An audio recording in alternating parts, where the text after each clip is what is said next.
ارے واہ سدرا، دیکھو تو صحیح، لگتا ہے آج سورج مشرق سے نہیں بلکہ مغرب سے نکلا ہے، ذرا دیکھ کر تو آؤ باہر۔ آمنہ بیگم نے ارشمان کو لاؤنج میں داخل ہوتے دیکھ اونچی آواز میں سدرا بیگم سے کہا، جو کچن میں کام کر رہی تھی۔ کیوں بھابھی، کیا ہوا؟ سدرا بیگم، جو آمنہ بیگم کی بات سنتے کچن سے باہر آتیں، ابھی اپنی بات مکمل کرتیں کہ ارشمان کو دیکھتے ان کی بات ان کے منہ میں ہی رہ گئی، جبکہ اپنی دونوں ممانیوں کے ری ایکشن دیکھتے ارشمان اپنی جگہ شرمندہ ہوا، لیکن پھر اپنی شرمندگی کو سائڈ پر کرتے ان دونوں سے پیار لینے کے لیے اپنا کندھا سامنے کیا۔ آمنہ اور سدرا بیگم نے مسکراتے ہوئے اس کے کندھے پر پیار کیا اور اسے بیٹھنے کے لیے کہا۔ ارشمان بیٹا، خیریت تو ہے؟ کہیں آپ کی یادداشت کا حصہ کہیں کھو تو نہیں گیا، جو آپ راستہ بھول کر ہمارے گھر تشریف لائے ہیں؟ سدرا بیگم نے مسکراتے ہوئے ارشمان کو ٹونٹ کیا۔ وہ بس مومانی جان، میں یہاں سے گزر رہا تھا تو میں نے سوچا آپ لوگوں سے ملتا جاؤں۔ اچھا، چلو آپ یہاں بیٹھو، ہم آپ کے لیے کھانے کا انتظام کرتے ہیں، تھوڑی ہی دیر تک راہیم اور ازلان بھی آ جائیں گے۔ آمنہ اور سدرا بیگم ارشمان سے کہتی کچن کا رخ کر گئیں، جبکہ ارشمان اس وقت لاؤنج میں بیٹھا LCD پر نیوز چینل سرچ کر رہا تھا کہ اچانک سے اس کے کانوں میں ماما کی پکار کی ایک میٹھی سی آواز گونجی۔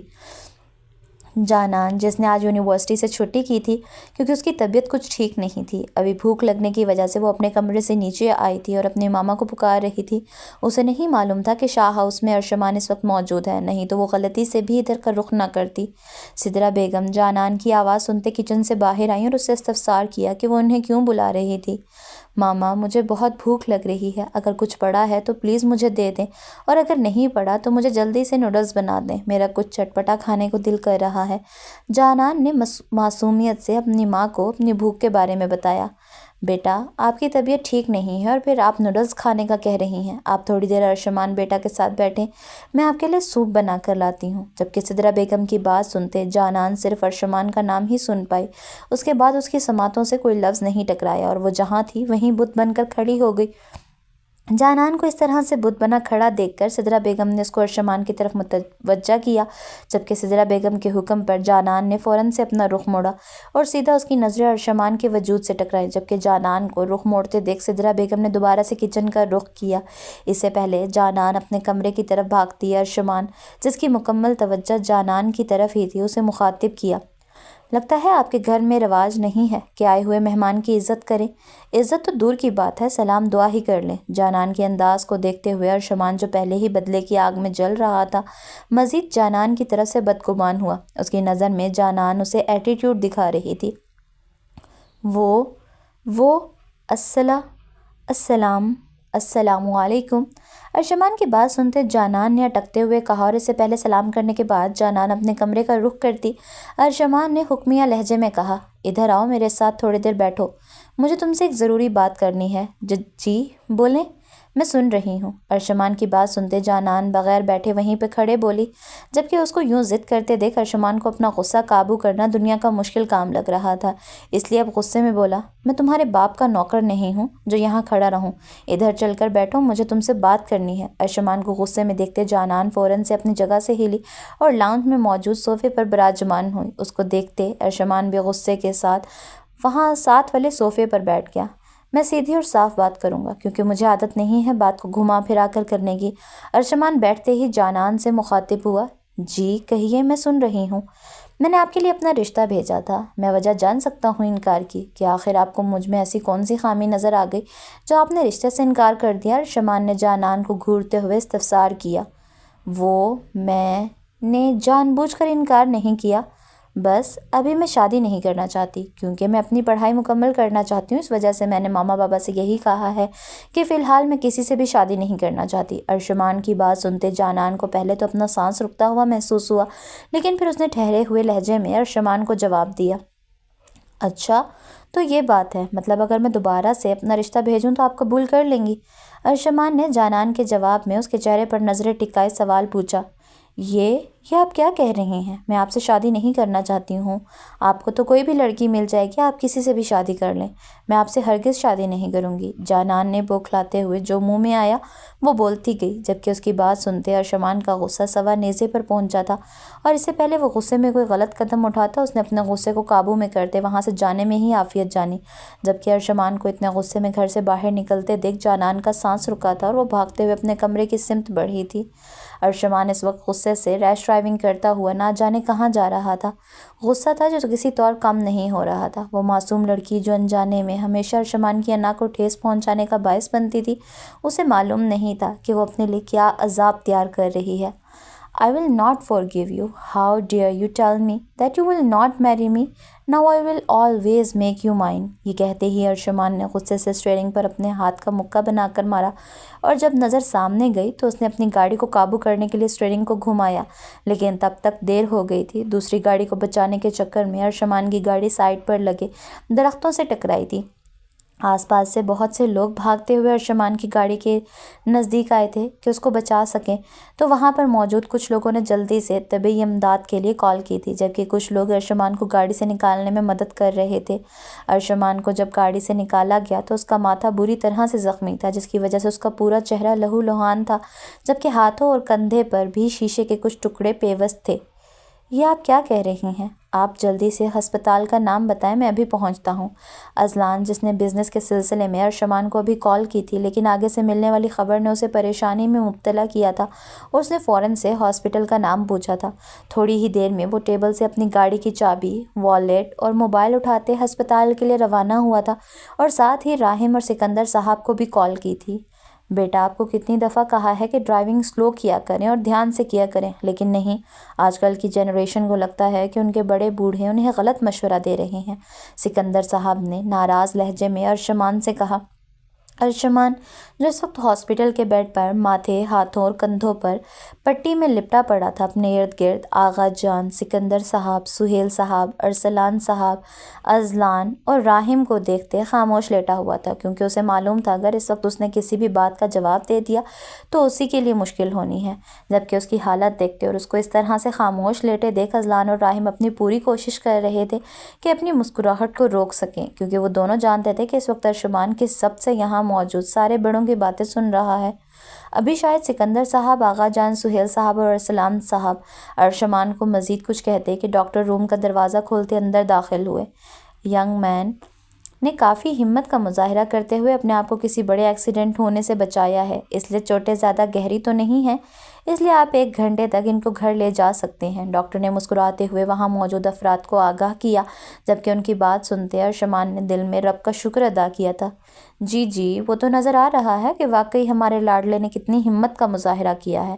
آغا جان نے ارشمان کو پٹیوں میں جکڑے دیکھ اس کی حالت پر چوٹ کرتے بھگو کر طنز کے تیر چلائے تھے، اور ارشمان، جو ابھی تک اپنی خوشی سے باہر نہیں آیا تھا، آغا جان کے یہ الفاظ سن کر اس کی ساری خوشی کہیں دور جا سوئی، اور اس نے دل میں سوچا کہ یہ ہمت کا مظاہرہ بھی آپ کی پوتی کی وجہ سے ہی ہوا ہے، نہ آپ کی پوتی مجھے اتنا غصہ دلاتی اور نہ ہی اتنا شدید ریاکشن آتا۔ جبکہ آغا جان کی بات سنتے ڈاکٹر نے ناسمجھی سے سہیل صاحب کی طرف دیکھا، جنہوں نے فوراً بات کو کور کرتے کہا کہ اگر کوئی ضروری ہدایات ہیں تو ہمیں بتا دیجیے۔ اس کے بعد ڈاکٹر نے وہاں موجود افراد کو کچھ ضروری ہدایات دیں اور روم سے باہر کی جانب چلے گئے۔ ماہنور، جانان اور پریشے اس وقت لاؤنج میں موجود نوڈلز کھاتے ہوئے کوئی مووی دیکھ رہی تھیں کہ سدرا بیگم وہاں آئیں اور تینوں کو مخاطب کیا۔ بیٹا، آپ لوگوں کے پھپھو کے بیٹے کا ایکسیڈنٹ ہوا ہے، ہاسپٹل سے ڈسچارج ہو کر وہ ابھی گھر آئے ہیں، ہم ان کو پوچھنے کے لیے جا رہے ہیں، اگر آپ تینوں میں سے کوئی آنا چاہتا ہے تو آ جائے۔ سدرا بیگم کی بات سنتے جانان نے اپنے ہاتھوں کی انگلیوں کو آپس میں مروڑتے اپنے لب دانتوں تلے دبائے تھے، جبکہ ماہنور نے ساتھ جانے کی حامی بھری تھی۔ اس سے پہلے پریشے بھی ساتھ جانے کی حامی بھرتی، جانان نے جلدی سے سدرا بیگم کو مخاطب کیا۔ ماما، میری طبیعت ٹھیک نہیں ہے، آپ کو تو پتہ ہے، تو میں نہیں جا پاؤں گی، آپ ایسا کریں پریشے کو بھی نہ لے کر جائیں، یہ میرے ساتھ رہتے میری تیمارداری کرے گی۔ جبکہ جانان کی بات سنتے پریشے نے جانان کو غضبناک آنکھوں سے گھورا تھا، اور ساتھ ہی ساتھ آنکھوں میں وارننگ دی تھی کہ ایک دفعہ ماما کو جانے دو، پھر دیکھو میں تمہارا کیا حال کرتی ہوں۔ پریشے کے اشاروں کو سمجھتے جانان نے اپنی ناک سے نادیدہ مکھی اڑائی تھی، اور ماہنور نے کمرے کا رخ کیا تھا تاکہ جلدی سے تیار ہو جائے۔ سکندر ہاؤس میں اس وقت گہما گہمی کا ماحول تھا، کیونکہ شاہ ہاؤس کے مکین اس وقت سکندر ہاؤس میں موجود تھے۔ وہ ارشمان کی خیریت دریافت کرنے آئے تھے، اور اس وقت سب ڈائننگ ٹیبل پر بیٹھے رات کا کھانا کھا رہے تھے۔ سکندر، تم نے ارشمان سے پوچھا کہ اس کا ایکسیڈنٹ کیسے ہوا؟ سہیل صاحب نے سکندر صاحب سے استفسار کیا۔ بھائی صاحب، پوچھنے کی تو پوری کوشش کی تھی، لیکن آپ کو پتہ تو ہے میری ڈھیٹ اولاد کا، مجال ہے کسی بات کا سیدھا جواب دے دے۔ سکندر صاحب نے سنجیدہ لہجے میں سہیل صاحب کو جواب دیا، جبکہ سکندر صاحب کی بات سنتے آغا جان کے ماتھے پر بل نمودار ہوئے تھے۔ برخوردار تم اس کے باپ ہو یا وہ تمہارا باپ ہے؟ ایسے کیسے اس نے تمہیں سیدھی بات نہیں بتائی؟ ذرا باپ والے لہجے میں پوچھتے تو میں بھی دیکھتا وہ کیسے نہیں بتاتا۔ آغا جان نے افسوس کرتے سکندر صاحب سے کہا، وجاہت میاں، خیر سے ہمارا ارشمان راہم کا ہی بھائی ہے، اگر آپ کسی بات کا سیدھا جواب راہم سے نکلوا سکتے ہیں تو ہمیں ضرور بتائیے گا، ہم وہی طریقہ اپناتے ہوئے ارشمان پر بھی لاگو کریں گے۔ آغا جان کی بات کا جواب دادی جان نے دیا تھا، جبکہ ان کی بات سنتے حورین اور مہنور کے چہرے پر مسکراہٹ نمودار ہوئی تھی۔ خیر اماں جان، راہم کی تو آپ بات ہی نہ کریں، وہ ہمارے ارشمان سے 2 ہاتھ آگے ہے، یہ تو پھر بھی آپ لوگوں کی سن لیتا ہے۔ راہم اپنی مرضی کا مالک ہے، اس کے سامنے کسی کی نہیں چلتی، نہ اس کو کسی بڑے چھوٹے کا لحاظ ہے۔ آمنہ بیگم نے جلے بھونے انداز میں اپنے بیٹے کے گن گنوائے۔ بہو بیگم؟ آغا جان نے کڑے تیوروں سے آمنہ بیگم کی طرف دیکھا۔ بھلا ایسا کہاں ممکن تھا کہ آغا جان کے سامنے کوئی ان کے لاڈلے پوتے کی برائی کرے؟ اسی طرح ہلکی پھلکی گفتگو میں رات کا کھانا کھایا گیا اور اس کے بعد چائے کا دور چلا۔ رات 9 بجے کا وقت تھا۔ حمزہ اور دانین باہر صحن میں بیٹھے لڈو کھیل رہے تھے کہ انہیں کسی چیز کے گرنے کی آواز آئی۔ دانین حمزہ کو وہیں بیٹھے رہنے اور چٹنگ نہ کرنے کی تاکید کرتے جہاں سے آواز آئی تھی وہاں کا رخ کر گئی، لیکن وہاں پہنچتے ہی دانین کو اپنے قدموں کے نیچے سے زمین نکلتی محسوس ہوئی، کیونکہ سامنے ہی حسین صاحب زمین پر گرے ہوئے تھے۔ بابا جانی، بابا جانی! دانین چیختی ہوئی جلدی سے حسین صاحب کی طرف بڑھی، جبکہ دانین کی آواز سنتے حمزہ جو وہیں بیٹھا ہوا تھا بھاگتا ہوا کچن کی سمت آیا اور سامنے حسین صاحب کو اس طرح گرے دیکھ کر اس کی حالت بھی دانین سے مختلف نہ تھی، لیکن پھر اس نے اپنے آپ کو سنبھالا، کیونکہ اسے پتہ تھا اگر اس سچویشن میں اس نے اپنے آپ کو نہ سنبھالا تو حالات بگڑ سکتے ہیں۔ اسے جلدی سے حسین صاحب کو سیدھا کرتے ان کے منہ پر پانی کی چھینٹیں مارے، لیکن اس سے بھی کوئی فرق نہیں پڑا تو دانین کو ہدایت کرتا کہ وہ جلدی سے اپنی چادر اوڑھے باہر کی جانب بھاگا تھا تاکہ کوئی آٹو کروا سکے۔ دانین اور حمزہ اس وقت پریشانی سے ICU کے سامنے دیوار سے ٹیک لگائے کھڑے تھے۔ دانین کی تو آنکھیں رو رو کر سوج گئی تھیں، جبکہ حمزہ تکلیف میں ہونے کے باوجود اپنی بہن کا سہارا بنے اسے اپنی باہوں کے حصار میں لیے کھڑا تھا اور اسے تسلی دے رہا تھا کہ حسین صاحب کو کچھ نہیں ہوگا۔ تھوڑی ہی دیر بعد ڈاکٹر ICU سے باہر آئے اور دانین اور حمزہ کے نزدیک بڑھے، جبکہ ڈاکٹر صاحب کو باہر نکلتے دیکھ حمزہ اور دانین جلدی سے سیدھے ہوتے ڈاکٹر کی جانب متوجہ ہوئے۔ سر، کوئی پریشانی والی بات تو نہیں ہے نا؟ میرے بابا ٹھیک تو ہو جائیں گے نا؟ کوئی زیادہ بڑا مسئلہ تو نہیں ہے؟ دانین نے یکے بعد دیگرے بنا سانس لیے کئی سوال ڈاکٹر سے ایک ساتھ پوچھے، جبکہ ان دونوں بچوں کی حالت دیکھتے ڈاکٹر کو ان معصوم بچوں پر ترس آیا، لیکن موجودہ حالت بھی بتانی ضروری تھی، اس لیے ڈاکٹر نے اپنے لفظوں کو ترتیب دیتے ہوئے دانین اور حمزہ کے سروں پر چھت گرائی تھی۔ دیکھیں بیٹا، میری بات تحمل سے سنیے گا، آپ کے والد محترم کو میجر ہارٹ اٹیک آیا ہے، اس لیے جلد از جلد ان کا آپریشن کرنا پڑے گا۔ چونکہ آپ لوگ جانتے ہیں کہ یہ ایک پرائیویٹ ہاسپٹل ہے، اس لیے پیمنٹ آپ لوگوں کو پہلے کروانی پڑے گی۔ ڈاکٹر کی بات سنتے دانین کے آنسوؤں میں روانی آئی تھی اور وہ حمزہ کے سینے میں منہ چھپائے رونے لگی تھی۔ حمزہ نے دانین کو سہارا دیتے اپنی باہوں کا حصار مزید مضبوط کیا تھا اور ڈاکٹر سے سوال کیا کہ کتنے پیسوں کی ضرورت ہے۔ ڈاکٹر نے ترس کھاتی نظروں سے اس معصوم بچے کو دیکھا تھا جو اتنی بڑی پریشانی میں بھی اپنی بہن کی ڈھال بنتے مضبوط کھڑا تھا۔ 20 لاکھ، اور یہ رقم آپ کو جلد سے جلد ہسپتال میں جمع کروانی ہے تاکہ ہم آپ کے والد کا آپریشن شروع کر سکیں۔ ڈاکٹر یہ کہتا وہاں سے چلا گیا تھا، جبکہ پیچھے دانین اور حمزہ یہ سوچ رہے تھے کہ وہ اتنے پیسوں کا انتظام کیسے کریں گے، کیونکہ حسین صاحب کے پاس صرف 5 لاکھ کی سیونگز تھی۔ حمزہ، ہم اتنے پیسے کہاں سے لائیں گے؟ بابا جانی کے پاس تو صرف 5 لاکھ کی سیونگز ہیں، کچھ پیسے گھر پڑے ہیں جو کہ صرف 50,000 ہیں، تو کل ملا کر ہمارے پاس 5.5 لاکھ ہیں، ہم باقی پیسوں کا انتظام کہاں سے کریں گے؟ آپ پریشان نہ ہوں، اللہ تعالیٰ ہماری مدد کریں گے، میں کچھ کرتا ہوں، آپ چلیں میرے ساتھ، میں آپ کو گھر چھوڑ دیتا ہوں کیونکہ اس وقت آپ کا یہاں ٹھہرنا کچھ مناسب نہیں ہے۔